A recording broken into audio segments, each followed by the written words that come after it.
Look under your kitchen sink right now. Go ahead and count the bottles, the neon blue liquids, the thick green gels, and the scented sprays. If you are the average consumer, you are paying a $320 tax every single year just to keep your house clean. I call it the laundering tax. It is a tax paid in colorful plastic and manufactured ignorance. Because right now, tucked away in a dusty corner of the grocery store, sits a simple $4 box of borax. This mineral has been doing the job of 37 different chemicals for over 140 years. The Amish know it. They have used this natural cleaning solution to build some of the cleanest communities on Earth. While the rest of us were sold an expensive, toxic version of the truth, they kept the secret. But here is the question that should keep you up tonight. If one mineral can replace an entire aisle of products, why did the industry spend millions trying to convince you it was dangerous? It all traces back to a quiet, strategic decision made in 1988, a decision that changed what you were allowed to know about the products in your own home. By the time we are done, you will know exactly why your grandmother's favorite cleaner suddenly became the industry's biggest secret. But to understand the cover-up, you have to look at your favorite white t-shirt, the one that used to be bright, but now looks a little yellow, a little gray, and a little tired. You probably blame the detergent or the age of the fabric, but the real culprit is actually coming out of your faucet, and it is the first thing that $4 box is going to fix. Most of us are washing our clothes in a liquid that is working against us. It is called hard water. It is packed with invisible minerals like calcium and magnesium. Think of these minerals as tiny magnets for filth. Instead of carrying the grime away, your water is actually locking it into the fibers. The giant chemical companies know this secret better than anyone, but they do not want to sell you a simple fix for your water. They want to sell you optical brighteners. They want to sell you heavy synthetic fragrances. It is a brilliant and expensive trick of the senses. Those brighteners are just chemicals that coat your clothes to reflect light. They make the fabric look whiter even when the dirt is still trapped inside. They use synthetic perfumes to make it smell clean. But underneath that fake mountain breeze, the grime is still there. Your clothes are not clean, they are just disguised. This is where that $4 box of sodium borate changes everything. If you look at these crystals under a microscope, they look like crushed diamonds. But borax is not actually a soap. Scientists call it a booster. When you add half a cup to your laundry, it goes to work on the water itself. It neutralizes those minerals, softening the water so your soap can finally breathe. But the real magic is the chemistry of the pH scale. Borax naturally raises the pH of your wash water to exactly 9.1. This is the scientific sweet spot for cleaning. At that specific level, the chemical bond between the grease on your collar and the cotton of your shirt just snaps. It is a mechanical reality. No fancy enzymes, no toxic dyes, just basic, honest chemistry. So, if it is this effective and this cheap, why did the industry spend 30 years making you afraid of it? To understand that, we have to look back at how your grandmother actually cleaned her home. Imagine a kitchen in 1950. There was no cleaning aisle, just a simple pantry. A single shelf held vinegar, baking soda, and that green and white box of borax. Back then, people did not buy pre-made solutions. They bought ingredients. They were chemists in aprons. They knew exactly how to strip grease or whiten sheets without a single synthetic enzyme. But then, the world shifted, and the convenience empire was born. The corporations realized something that would change your grocery bill forever. They realized that if you knew the secret of the $4 box, you would never buy their 37 different bottles again. That is when the campaign to erase this knowledge began. They had to turn a household staple into a mystery. And they started by making sure you forgot the 15 ways this one box can run your entire home. Knowledge was the enemy of profit. For decades, the cleaning industry did not just sell soap. They sold a new identity. They needed to frame the old ways as drudgery. They made the pantry look like a place for the uneducated, the backwards, and the poor. The message was loud and clear. You are too busy to be a chemist. Trust the lab, trust the brand, trust the plastic. Slowly, the recipes were lost. The handwritten notes in the back of old cookbooks were tossed in the trash. That wisdom did not die of old age. It was evicted. By the 1980s, the transition was almost complete. We became a generation of bottle flippers. We stopped looking at the ingredients and started looking at the logos. But the industry still had one major problem. The $4 box of Borax was still there. It was sitting on the bottom shelf, costing almost nothing. To protect the billions in revenue, they needed a final nail in the coffin. They needed a way to make sure that even if you found an old box of Borax, you would be too afraid to use it. This brings us to the quiet, closed-door decision of 1988. 1988 was not the year Borax became dangerous. It was the year it became a threat. You see, you cannot patent a mineral that comes out of the ground. You cannot own the desert. If every household in America just used a $4 box of sodium borate, there was no way for a corporation to monopolize your laundry room. So the boardrooms fought back. The FTC reached a settlement that changed everything. They did not ban the mineral. They did something much more clever. They restricted how it could be talked about. They made it nearly impossible to market it as anything other than a simple laundry additive. Suddenly, that familiar green and white box started carrying heavy warning labels. At the exact same time, the industry launched a blitz of new liquid detergents. They were bright, they were blue, and they came in thick plastic bottles. They were selling you convenience while burying the truth. But the Amish never got the memo. They kept using this natural cleaning solution for everything from the kitchen floor to the garden path. They kept the list of 15 uses alive, while the rest of the world forgot. Once you see these hidden uses, you will realize just how much that 1988 decision has cost you. Let's start with the one thing every homeowner dreads, and the industry charges $20 to fix. Why have you never seen a Super Bowl commercial for Borax? It is not because the product is weak, it is because the profit margin is too small. In 1988, the cleaning industry faced a crossroads. They could either sell you a $4 mineral that lasts 6 months, or they could sell you a lifestyle. They chose the lifestyle. That year, a series of regulatory shifts and legal settlements changed the labels on your cleaning supplies. The industry began a massive campaign to rebrand natural minerals as harsh or outdated. They wanted you to look at that simple green and white box with suspicion. At the same time, companies like P&G and Unilever launched a blitz of neon blue liquids. These were not just soaps, they were proprietary formulas protected by patents. This was the birth of the plastic tax. When you walk down the cleaning aisle today, you are not just buying soap. You are paying for the heavy plastic jug, the synthetic fragrance, and the cost of shipping water across the country. The industry realized that if you knew how to be a chemist, you would never be a customer. So they buried the wisdom of the past under 37 different specialized bottles. One for the hardwood, one for the tile, and one for the heavy-duty stains. It is a brilliant financial trap. By making you forget that one mineral can do it all, they turned a $4 annual expense into a $320 subscription. They did not just change your laundry routine, they hijacked your bank account. But the Amish never fell for the rebranding. They ignored the marketing blitz and kept the old recipes alive.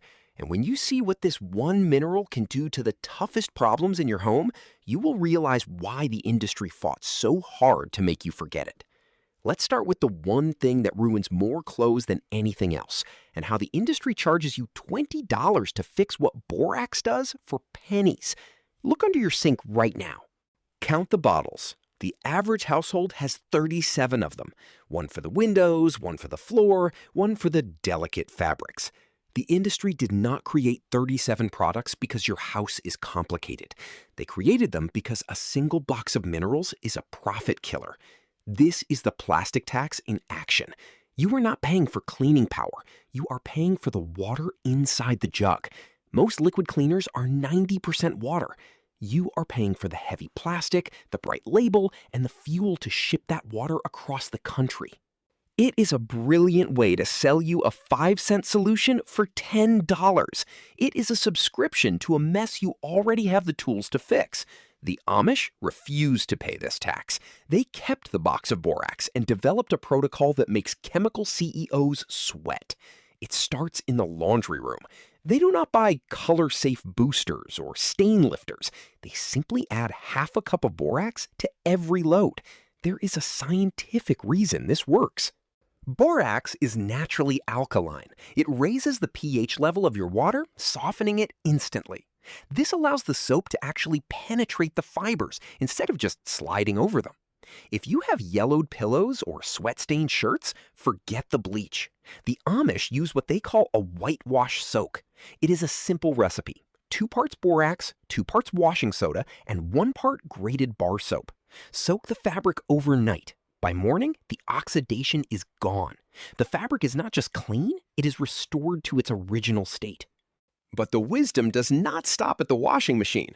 Take a walk into the kitchen. If you see ants marching across your counter, do not reach for the toxic spray. The industry wants you to pay $15 for a can of poison that lingers in your air. The Amish protocol is different. They mix equal parts borax and white sugar. The sugar is the bait, the borax is the end.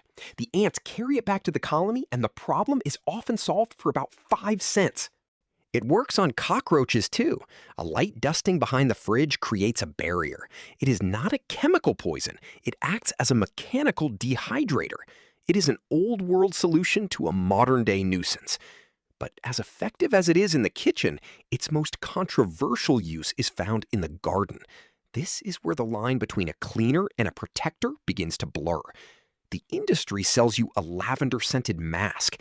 The Amish use what they call the odor assassin.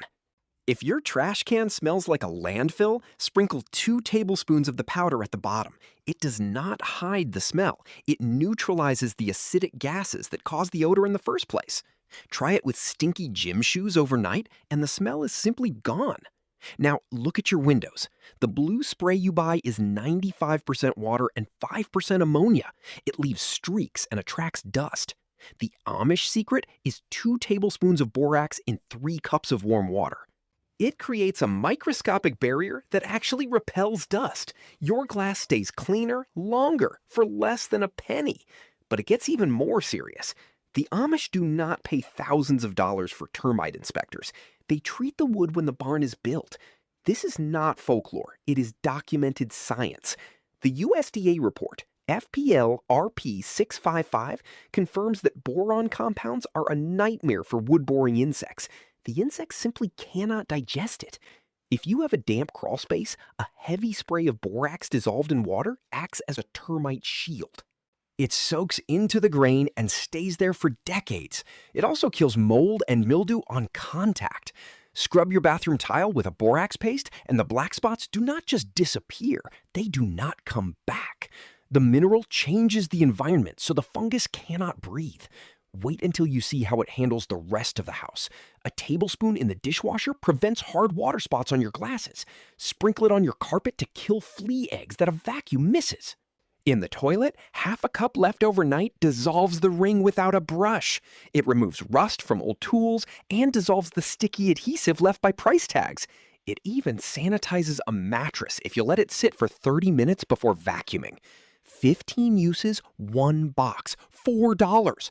But if this powder is strong enough to preserve a barn for 50 years, is it safe?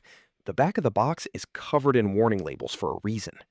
It is a powerful mineral. You would not eat a bowl of table salt, and you should not ingest this either. However, there is a measurement in science called LD50. It measures how toxic a substance is to the body. The data shows that sodium borate has a toxicity rating almost identical to common table salt. If you swallowed a pound of salt, it would be a medical emergency. The same applies here. We treat salt with respect, but we do not treat it with fear. The industry has spent millions making sure you view this $4 box as a biohazard. Why would they want you to be afraid of a mineral that is as safe as salt? Because there is a 16th use, one that moves from the laundry room into the human body. This was the real reason for the FTC settlement in 1988. If you thought the cleaning industry was hiding something, wait until you see what the medical world has been keeping quiet. To be clear, this is not accepted medical consensus, and modern medical guidance does not recommend ingesting household borax products. While you worry about the warning label on a natural mineral, look at the ingredients in your favorite blue detergent.